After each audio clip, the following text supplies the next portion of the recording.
Somewhere above your head, right now, space is bending. Not metaphorically, physically, silently, in ways our ancestors could never have imagined. Out there, scattered across the dark, are objects so extreme that light itself cannot escape them. We call them black holes. They are not holes at all, and they are not empty. They are the densest, most violent, most mathematically strange objects the universe has ever produced. Tonight, we are going to fall into one, carefully, from a safe distance, and understand exactly what happens when gravity wins completely. To understand a black hole, we first have to understand a star's death. Every star is a battle, the outward pressure of nuclear fusion pushing against the inward pull of its own gravity. For billions of years, hydrogen burns into helium, and the star holds its shape in a delicate, glowing balance. But fuel is finite. Layer by layer, a massive star burns through hydrogen, then helium, then carbon, oxygen, silicon, racing faster and faster toward a core made of iron, an element that gives no energy back when fused. And once the core is iron, the battle is already lost. In less than a second, the core collapses.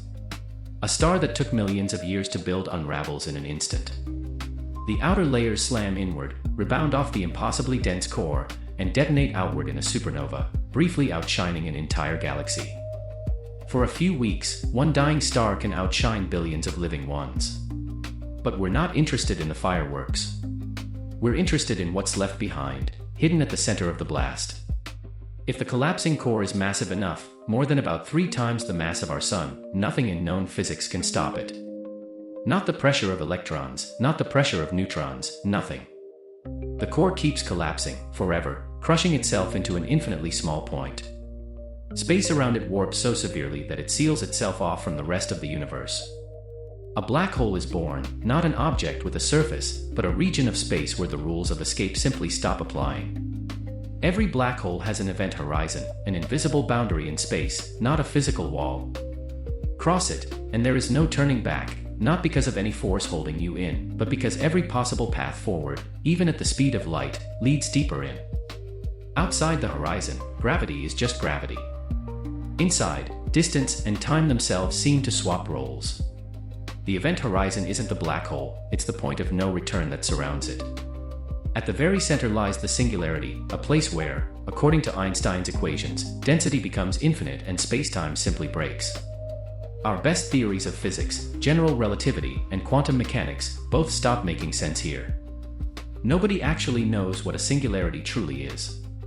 It might not be an infinitely small point at all, it might be a signpost telling us our equations have reached their limit, and a deeper theory of gravity is still waiting to be discovered.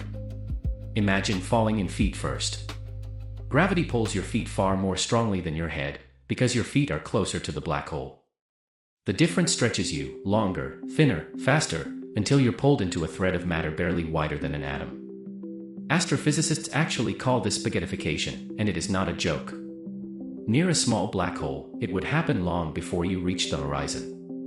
Near a supermassive one, you might cross the horizon completely intact, and never even notice the moment you pass the point of no return. Here is one of the strangest truths in physics: time itself slows down near a black hole. To a distant observer, a clock falling toward the horizon appears to tick slower and slower, its light stretching and dimming, seeming to freeze forever at the edge, never quite disappearing.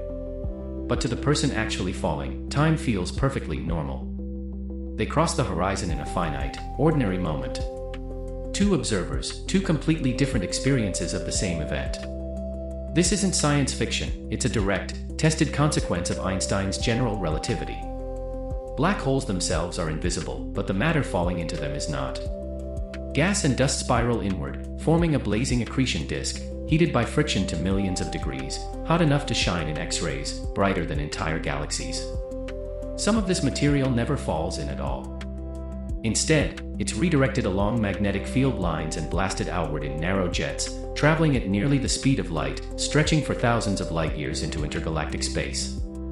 This is how we actually detect most black holes, not by seeing them, but by seeing what they're devouring. In 1974, Stephen Hawking made a startling prediction: black holes are not perfectly black.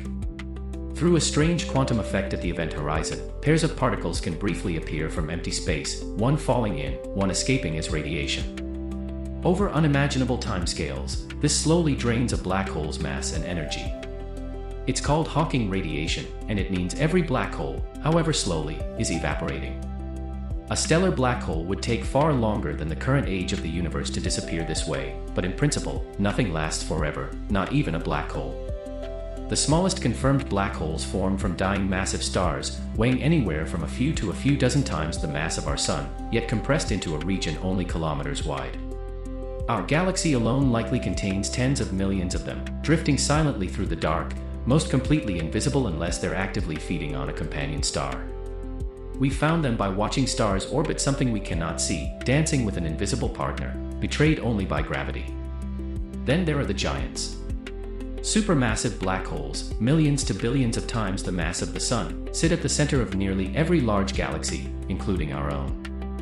Nobody fully understands how they grew so large so quickly in the early universe. It remains one of astronomy's great open questions. What we do know is that they shape the galaxies around them, regulating star formation across hundreds of thousands of light years, acting like gravitational anchors for entire cosmic cities. At the very center of the Milky Way lies Sagittarius A star, a supermassive black hole about 4 million times the mass of our Sun.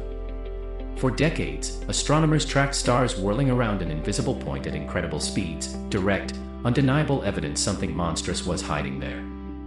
In 2022, the Event Horizon Telescope finally captured its image, a glowing ring of superheated gas surrounding a dark shadow, the first direct visual proof of the black hole at the heart of our own galaxy. 3 years earlier, in 2019, the same global telescope network produced humanity's first ever image of a black hole, the supermassive giant at the center of galaxy M87, 65 million light-years away.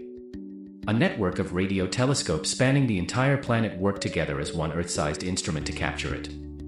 The image showed exactly what Einstein's equations predicted a century earlier, a bright, asymmetric ring of light bent around a dark central shadow. 100 years of theory, confirmed in a single photograph. Sometimes two black holes find each other, locked in a slow gravitational dance that tightens over millions of years until, in a final fraction of a second, they collide and merge. This collision doesn't make light, it makes ripples in space-time itself, called gravitational waves, spreading outward at the speed of light. In 2015, the LIGO Observatory detected these ripples directly for the first time, confirming a 100-year-old prediction and opening an entirely new way of observing the universe, not with light, but by listening to space-time itself. General relativity's equations allow for something even stranger: wormholes, hypothetical tunnels connecting two distant points in space-time, theoretically offering a shortcut across the universe.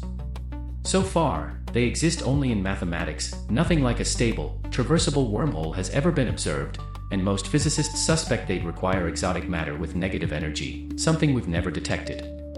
Still, the mathematics is fascinating, and it keeps this door of possibility firmly open, connecting Einstein's century-old equations to the science fiction of tomorrow.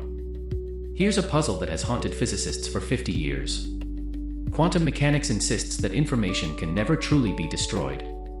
But if something falls into a black hole, and the black hole eventually evaporates completely through Hawking radiation, where does that information go?